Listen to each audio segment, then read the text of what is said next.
Is your favorite resin mold starting to wear out?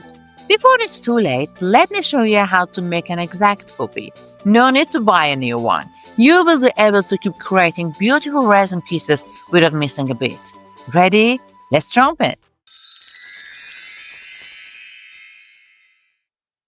Hello my friends, welcome back to my resin tutorial channel LisinCult. My name is Lydia and today I will show you how to make a brand new mold like this using your old one. The materials that we need are your favorite old mold and silicone rubber. Let's start it. First, we need a master copy or reference piece, something like this. It's the original item we use to create a new mold, and in this case, our master copy is a resin coaster. If you already have one from your old mold, that's perfect. If not, you will need to create a new one. For making my reference piece, I'm using my old mold, the same one I previously showed you how to repair and restore its shine, and you can watch the tutorial. I put the link in the description box. But remember, the master copy you choose must be flawless and shiny, as silicone rubber captures and replicates every detail of the surface it comes into contact with. Okay, for making my master copy, I'm going to use a middle viscosity resin with the 2:1 ratio to have the least bottom. According to my resin calculator, for this mold with a diameter of 12 cm and thickness of 1 cm, we need something about 120 grams of resin mixture, 18 grams of resin and 14 grams of hardener to completely fill the mold and capture all the details. Okay, I will start mixing my resin and hardener. As you know, you have to stir it very slowly in one direction to have a clear mixture.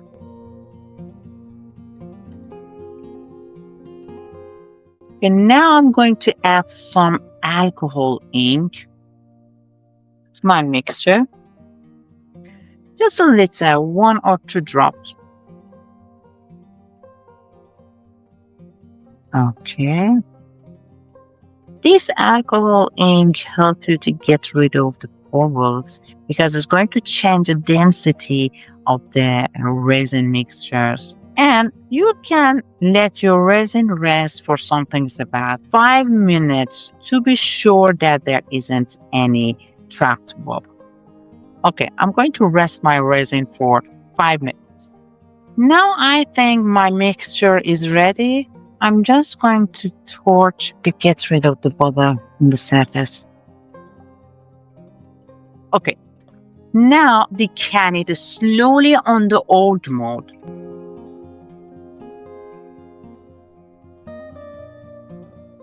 With a dotting tool, you can help a resin to reach to the different parts of the mold.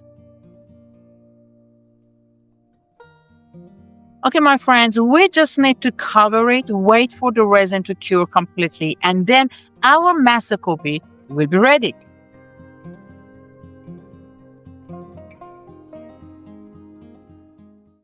Hello again. After 24 hours, our master copy is ready. And now it's a fun part, demolding. Let's check it out.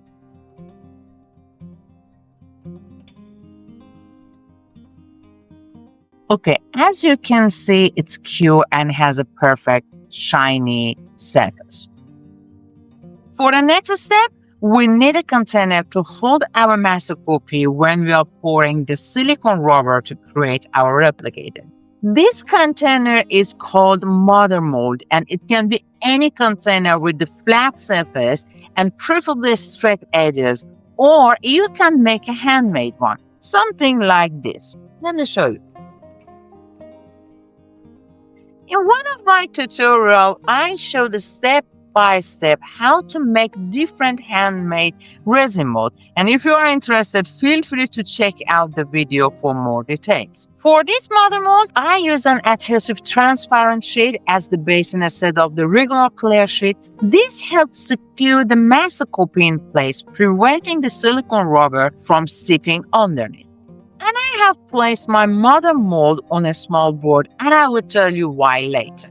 Next, we have to make our silicone rubber mixtures. Let's do it.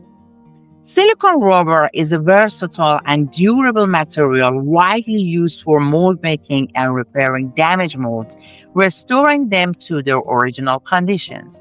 It's a long-lasting, flexible, and capable of capturing intricate details with precision. In this tutorial, I will using two-part silicone rubber that has a translucent appearance and soft texture. When using two-part silicone rubber, we need to mix the two components in the correct ratio, which is provided by manufacturer, and typically it's 1-to-1 ratio. For this project, we need to calculate the exact amount of silicone mixture we need, and we can easily do this using a resin calculator. Remember to fully cover the resin piece. The container's height or our mother mold should be slightly greater than the thickness of the master copy. This guarantees that the base of your replicated mold is thick enough to be strong and long-lasting.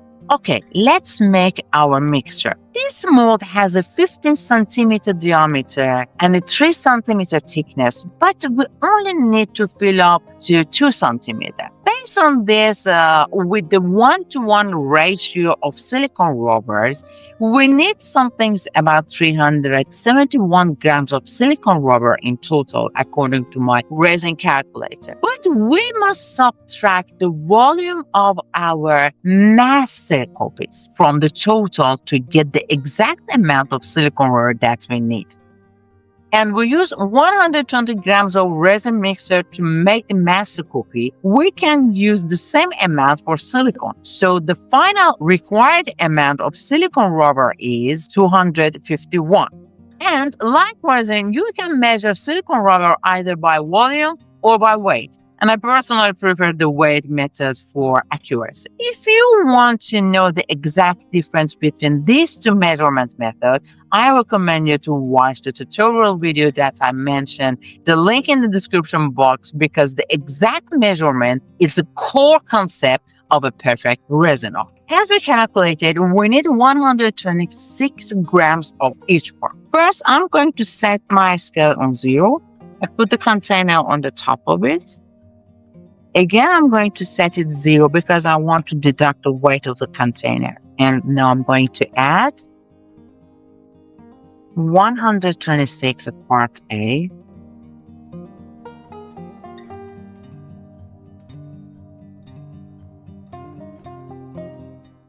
Okay. And the same amount of part B. I'm going to set my scale to 0 again. Now I'm adding part B.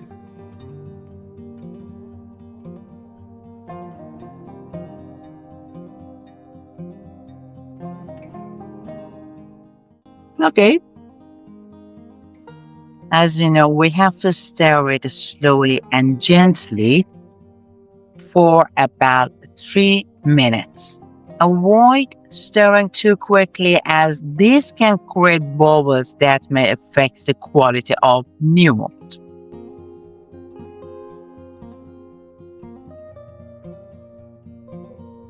Now I think it's ready. Before pouring my silicone rubber, I have to put my reference copy in the mother mold. Try to put it in the middle of the mother mold. Now press it nicely. It helps the reference copy stick nicely to the adhesive sheets, and it's avoid silicone rubber seeping under the mold. Okay, now I'm going to decant it slowly into my mother mold. Pour it in the center very slowly. And be sure that your reference copy is totally covered with this silicone rubber. Now I'm just going to move or shake my board and help the trap bubbles come up. As you can see, they're coming up. We don't need these bubbles. You can do it several times before the silicone cures. Now it's okay. And it's time for difficult part, waiting for it to cure completely. Actually, the cure time for silicone rubber varies depending on its type and its thickness. And for this one, I think a whole day will be enough to cure perfectly. But one important thing, sometimes silicone rubbers might still feel a bit tacky or sticky after curing. But don't worry, it's totally normal. Just let it sit for another 2 or 3 days and it will be fully set and losing that tackiness. For the best result, cover your work and keep it in the dust-free environment and resist the urge to touch it too soon. Alright, my friends, be patient and let the silicone do its magic. If you have been enjoying this video so far, show some love by hitting the like button. See you soon. Hello friends, welcome back. It has been about 2 days since report and now it's finally time to demolding our brand new mold. Before we start, just a quick reminder, curing time for silicone rubber can vary depending on things like quality of silicone, how thick you have poured it, and even the temperature or humidity in your workplace. If you demold it too early, the outside might look and feel cured, but inside it could still be soft and you risk ruining the mold. And when you give it enough time, that tacky feeling disappears too. So a little patience goes a long way. Now it's a fun time. Let's do it together. There we go. Ready? Let's go. I'm going to remove the reference copy. And as you can see, it exactly replicated even the intricate designs and all details of the original mold. And let's compare them together. They are exactly the same. This one is made with the white silicone rubber and this one is made with translucent one. But the details and similarity are the same. As you can see, we have an exact copy of our favorite mold. Just if you look at some parts and edges, if it's not even, with the scissors, you can trim it and give it a better look. I think it's better now.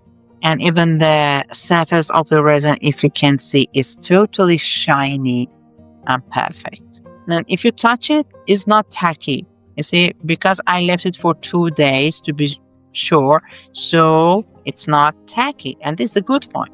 Now it's ready to use. Actually, using silicone rubber for mold making has so many advantages. First off, it gives you super high details accuracy. It picks up even the tiniest textures and patterns, which is perfect when you are working on intricate design. Plus, it's nice and flexible, but still durable. That means you can pop your resin pieces out easily without worrying about breaking or damaging them.